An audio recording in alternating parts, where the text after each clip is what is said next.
this setup, the result is kind of awesome.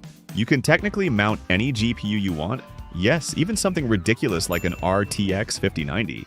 The case is now super easy to work with, and installing or removing parts is way less painful than before. Now, the original configuration was pretty weak, mostly because it only had 8 GB of RAM. So I upgraded that to 16 GB, and for the GPU, I went with the GTX 1050 Ti 4GB, which I picked up for $50. It's a smart choice here. Low power draw, no external PCIe power needed, and it won't overwhelm the stock PSU. Once everything was installed, I was honestly surprised. The GPU actually became a visual highlight of the whole build. Not bad at all for a Frankenstein setup like this. Looks are one thing though, what really matters is performance. So yeah, enough talking, let's jump straight into the benchmarks and see what this thing can actually do. I tested everything at 1080p to keep things fair and easy to compare.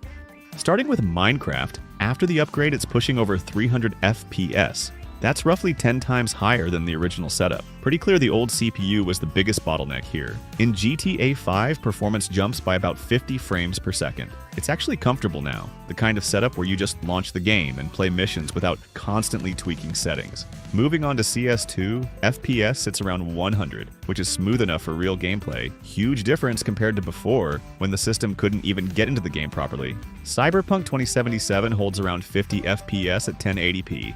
Not perfect, but totally playable if you're willing to dial in reasonable settings. Fortnite runs at roughly 100 FPS, and more importantly, it stays stable during fights.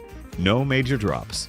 And finally, The Witcher 3 lands in the 60 to 70 FPS range, which is solid for an older AAA title that's still pretty demanding.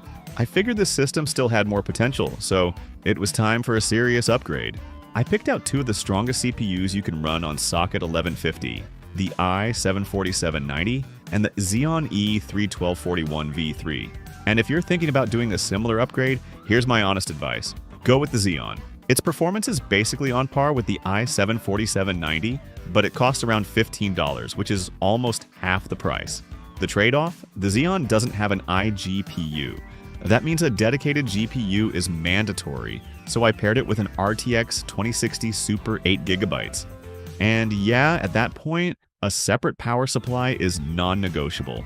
With that setup locked in, I ran all the tests at 1440p to see what this Frankenbuild could really do. Minecraft at 8 chunks stays well above 300 FPS, no problem at all. CS2 on high settings sits just under 60 FPS, right around that sweet spot where the game still looks good and feels smooth enough to play comfortably. Fortnite on low settings is pretty impressive, hovering around 100 FPS, with only minor dips during close fights.